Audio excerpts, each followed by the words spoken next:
Okay, so the next exercise we're going to go into is called Sternal Decompression.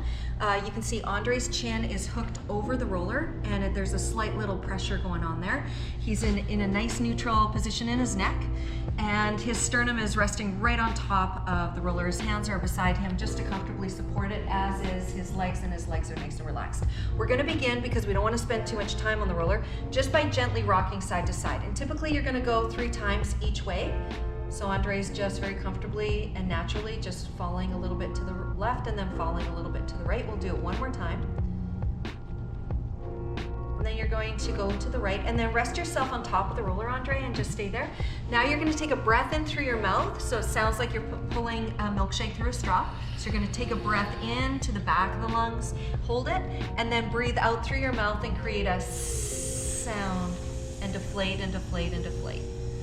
This isn't an exercise you want to spend too much time on, so we're going to just do that 2 more times. Take a breath in through your mouth, like sucking through a big straw, and then exhale the air out through your mouth.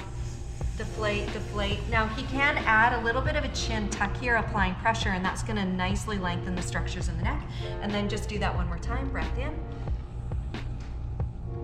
And then exhale the air out, and really deflate and allow that to relax, and I can feel the relaxation there. And then he's going to begin gently rocking side to side, and we go 3 times each way, left and right.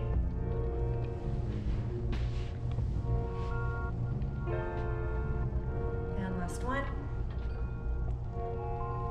And then what we want to do after this is we want to dismount. So we're going to have Andre come right off the roller, and he's going to lay down flat on his tummy. His hand's going to be on his forehead, and he's just going to comfortably just notice and observe what's going on. So what you're going to notice is that you've got a little pit formation where the sternum is, and we've got a nice decompression of the sternal plate and the sternum.